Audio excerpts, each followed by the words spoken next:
And we're rolling again. Alright, so the next thing on the social structure project is values. So because this is a competitive game, I would say the two most widely accepted values, values that people have, it's usually one or the other, but sometimes it's both. I would say the two biggest values that we have in our group would be winning a lot, like winning your battles and beating people, and then the other value would be having fun. Now, sometimes those don't come hand in hand, they clash, simply because, you know, we have a specific battle format that I'll talk about soon, and sometimes it's hard to win in that battle format when you're having fun. But just generally, people like video games are for entertainment, they're for fun, but because it is a competitive community, people are competitive with it and want to do the best that they can.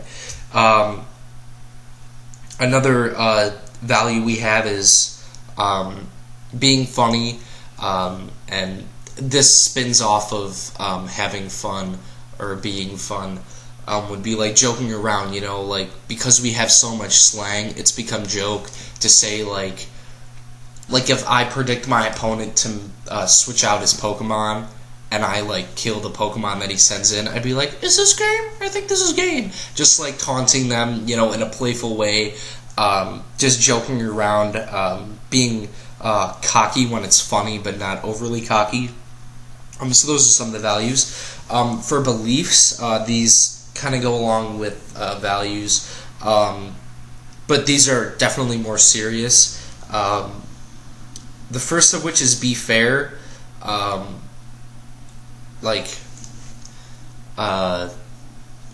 You know, there are ways in competitive Pokemon to beat people really, really easily, and they're very cheesy ways. Like, if I give a fast Pokemon that outspeeds a lot of things, an item that like boosts its attack, and my Pokemon that is super fast, that has the item that can boost its attack to monstrous levels, can kill everything on my opponent's team. That's not, and I lead the battle with that, so I can just sweep his team and kill all 6 of my opponent's Pokemon. That's not really fair because I'm not giving them a chance to, you know, show me what kind of a battler they are.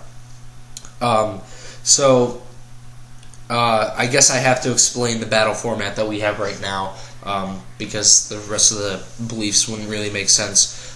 So we have this battle format, which is again a part of that subgroup of the subgroup of Pokemon, and it's called free-for-alls. So in 2013, the Pokemon game that came out that year introduced a new game format called multi-battles, where on one side of the field, it's you and someone else, and then on the other side of the field, it's 2 other people. So there's 4 people in this battle. And then one of the Poketubers, one of the members of the original Pokemon Cartel, made his own rule set to this, calling it a free-for-all, where even though I'm on the same side of the field as my opponent, so I'm here, and let's say my friend Andy is here, and then we have 2 other people over here, I would be fighting everyone, so the 2 people on the opposite side of the field and my friend Andy. So it's 1v3, so it's a very competitive, you know, you don't really have like a great chance to win. In a one-on-one battle, you have a 50% chance to win. In a free-for-all, you only have a 25% chance to win. So that it was a new and inventive way to play Pokemon because that game format was introduced. So that was created. So when we're in this free-for-all battle, I guess I should explain the culture of it. When you come to a free-for-all, you can only bring 3 Pokemon. So I have 3 Pokemon, my friend Andy has 3 Pokemon, and both people on the other side of the field have 3 Pokemon of their own. So you win the battle when when everyone else's Pokemon go down. So let's say like I make one of Andy's Pokemon faint, because killing doesn't exist. So let's say all 3 of Andy's Pokemon faints, and then this opponent has all 3 of his Pokemon faint, and then this person has all 3 of their Pokemon faint. Then however many Pokemon I have at the end, well, it doesn't really matter how many Pokemon I have, but I would win the battle because all 3 of everyone else's Pokemon have fainted. So that's how you win the match. So when you are in a free-for-all, this ties along with the belief of being fair.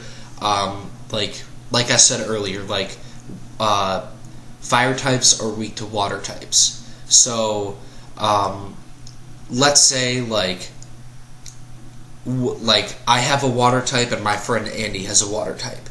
We're both the same type. Neither of us are super effective, which means double the damage, so it's easier to kill on each other. So we're really not a threat to each other, so there's no reason for us to attack each other. But if we do, then that's not really being fair. So if Andy attacks me, I'm like, bro, like, I'm a water type. I'm not a threat to you. I can't hurt you. Like, why are you going for me? So that's part of being fair. So, like, part of being fair, I guess, would not hitting someone, or not attacking someone, rather, for no reason. Like, Andy and I are both water types. He has no reason to attack me because I'm not a threat to him. I can't get him out of the match any faster than he can get me out of the match. So it's not good for either of us. The next part that ties in with being fair is being kind. Don't be rude and condescending, and this isn't as much with like the actual game itself as it is with interacting with people. There are guys in the group chat that we've added on Skype who just aren't like very polite people, and it's really dumb because like one of the guys' names is Varun, V-A-R-U-N, and I don't know if that's his real name or whatever, but apparently he's 22, which makes no sense because he's probably one of the most immature people I know. But whenever I'm in a free-for-all with him, he'll always go for me for no reason, no matter what.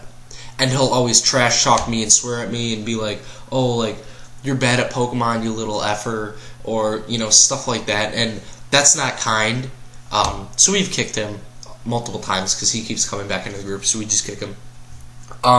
So for elements of non-material culture beliefs, so being fair, as in like not hitting anyone, not hitting or attacking someone in the battle for no reason, and also being kind, so don't be rude or condescending, and like don't attack people personally, like outside of the game. Like, I'm not going to make fun of you just because you beat me in a battle. Like, that's not fair or kind. So moving on, because I'm already getting a lot of time on this video. Norms and such with folkways, mores, and taboos. So norms, I guess I already explained a lot of norms. So norms would be talking in the slang of saying hello or is this game, and then talking with the terminology, the jargon, the EVs and IVs, and then, with the abbreviations and such. So that would be part of the norm, would be adopting the sort of language, so communication becomes easier. The next thing would be nicknaming all of your Pokemon. When you catch a Pokemon in the game, you have the option to nickname it, and a lot of people in the competitive Pokemon community use that as an option to nickname the Pokemon something funny that relates to like what it is. So what would be a good example? Like, there's a Pokemon called Arceus, which is like the god Pokemon. He came before everything else. So like, I've nicknamed my Arceus Atheist because it's just a silly, stupid like nickname thing. And then there's like a bull Pokemon called Tauros. Most people nickname that thing Red Bull. And some of the nicknames, well, there's like a bee Pokemon, and it's called Be Afraid. Like B-E-E space afraid, because it's a bee, so it's funny. And some of the nicknames get like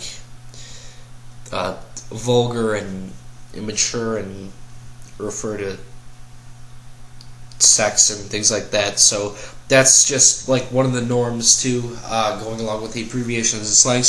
So violations of these norms, for example, like a folkway, sort of what I talked about earlier would be attacking someone for no reason. like, that would be breaking the norm, because, like, when someone gets attacked for no reason, they get defensive because they know, like, you shouldn't be attacking me for no reason because I have no reason to attack you, so you should have no reason to attack me. That sort of logic. So that's one folkway. Another minor violation of that would be, like, kicking someone from the Skype call. I don't know if you have a Skype or know how it works, but in Skype, within a group, whoever starts the call is the host of the call, and they can kick people from the call, which basically means, like, they're still in the group, but they've been kicked from the call. Now they can come back and, like, rejoin the call, but normally whoever is the host just keeps kicking them until they stop coming back, which is really annoying. So that would be a folkway, because that's not being kind. Amore, this is where the violations of norms get very small, because the violations of norms happen in the game, so it's hard for them to be norms. But there's this thing in Pokemon called hexing, which is basically like some moves have a chance to miss. So, like, Fire Blast has a 75% accuracy rate. So if I'm in a 1-versus-1 battle with Andy, and I have to hit a Fire Blast on his Pokemon to win the match, and if I miss that Fire Blast, that's hexing. So that's sort of the thing, but like I said, that, like, it's hard for this to be a norm, because it's not Andy's fault that I missed the Fire Blast. It's the game's fault. Like, it's built into the game, so it really isn't a person violating the norm. It's just the game being dumb and choosing dumb luck. So I'm going to explain the taboo in the next video, because I'm at 12 minutes, and this is going to take a long time to render. So I'll be right back.